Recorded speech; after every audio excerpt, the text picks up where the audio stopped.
আগে ফাঁস হয়েছে মোর্শেদ সাহেবের একটা অডিও রেকর্ড। মোর্শেদ সাহেব বলছে যে শুধু হাসান মাহমুদের, খালেদ মাহমুদ সবকিছু করেছে, রাশেদ করে নাই, স্বপন করে নাই, করে নাই, শমসু করে নাই, ওদের কথা তো কেউ বলে না। আমরা সবার কথা বলবো, আমরা কাউকে বাদ দেবো না ইনশাল্লাহ। তাদের কাছ থেকে আমরা শুনবো, আমরা তো অনেক সময় বলে যাই। তবে আমি যদি জিয়ামস নিয়ে বলতে যাই, সময় সংকলন করতে পারবো না। জিয়ামস নিয়ে অনেকেই বলছে, মঞ্জু থেকে শুরু করে, ফারুকি থেকে শুরু করে, ফিয়ারি থেকে সবাই জিয়ামসের কথা বলছে। আমি কিছু আওয়ামী লীগের বিরুদ্ধে কথা বলি, আওয়ামী লীগের বিরুদ্ধে কেউ কিন্তু কিছু বলে নাই। আওয়ামী লীগের বিরুদ্ধে কেউ বলেনি। আমরা জিয়ামঞ্চ আছি, বিএনপির বিরুদ্ধে বলেছি, ছাত্র দলের বিরুদ্ধে বলেছি, যুব দলের বিরুদ্ধে বলেছি। আমরা আমাদের বিরুদ্ধে বলতে থাকি সারাক্ষণ, কিন্তু যেটা আমাদের প্রতিদ্বন্দ্বী তাদের বিরুদ্ধে আমরা কিছু বলি না। এখানে ছাত্রলীগ, যুবলীগ, আওয়ামী লীগ, ওদের চিরদিন বক্তব্য ছিল রাঙ্গুনিয়াতে বিশাল বিশাল উন্নয়ন হয়েছে, রাঙ্গুনিয়াতে অনেক উন্নয়ন হয়েছে, উন্নয়নের সাগরে রাঙ্গুনিয়া দেশে যাচ্ছে। কি উন্নয়ন হয়েছে? রাঙ্গুনিয়া কি বিশ্বমানের একটি হাসপাতাল হয়েছে? ইচ্ছাখালীতে আমার মায়ের যদি একটু ব্যথা করে ইচ্ছাখালীতে আনলে তাড়াতাড়ি বলে মেডিকেলে নিয়ে যাও। কি উন্নতি করেছি আমরা, রাঙ্গুনিয়াতে বিশাল উন্নতি হয়েছে। আমরা দেখেছি একটা সাইনবোর্ড দেখেছি, এইখানে শুভ উদ্বোধন, শীঘ্রই শুভ উদ্বোধন প্রকৌশলী বিশ্ববিদ্যালয়। কি প্রকৌশলী? ভোকেশনাল বিশ্ববিদ্যালয়। ভোকেশনাল বলতে কি বুঝি আমরা? ভোকেশনাল বুঝি টেকনিক্যাল যারা কাজকর্ম শিখে। আমরা তো জেনারেল শিক্ষিত, আমরা বিদেশে গেলে আমরা কোনো কাজকর্ম পাই না, আমাদের লেবারের কাজই করতে হয়। যারা টেকনিক্যাল শিক্ষিত হয় তারা ইলেকট্রিকের কাজ জানে, ফাইল ফিটারের কাজ জানে, বা ফ্রিজ, এয়ার কন্ডিশনের কাজ। ওরা যদি টেকনিক্যাল শিক্ষায় শিক্ষিত হয়, কিছু মাধ্যমিক শিক্ষা অর্জন করতে পারে, তারা বিদেশে গিয়ে বা বিভিন্ন জায়গায় নিজের ইনকামটা করতে পারে। এই যে আমরা সাইনবোর্ড দেখেছি, শীঘ্রই শুভ উদ্বোধন কি ভোকেশনাল বিশ্ববিদ্যালয়। কিছুদিন পরে দেখলাম এটা শীঘ্রই শুভ উদ্বোধন হয়ে গেল পেট্রোল পাম্পের।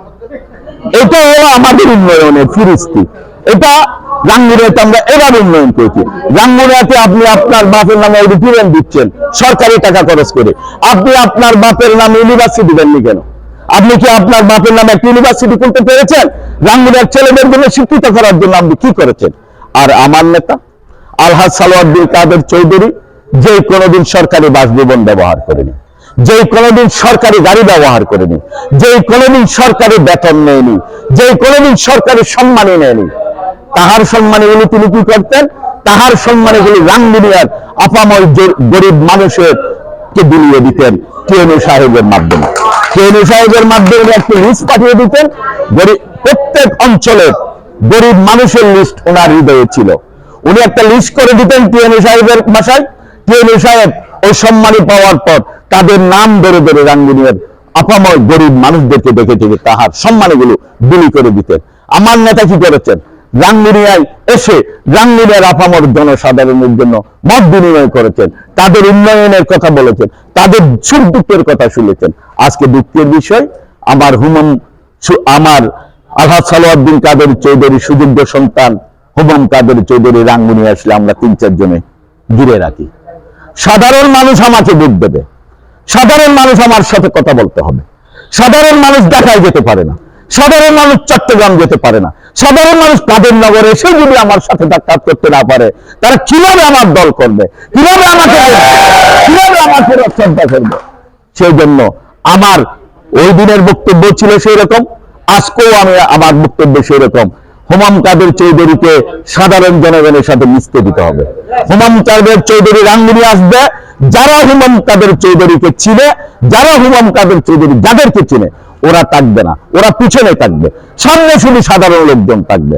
সাধারণ মানুষের সাথে কথা বলতে হবে, সাধারণ মানুষের সাথে আলিঙ্গন করতে হবে। সাধারণ মানুষের যদি কথা উনি শুনতে না পারে, দুঃখের কথা বলতে না পারে, আমি ভোট দেবো কিভাবে? আমার মনের কথা তো আমি প্রকাশ করতে হবে।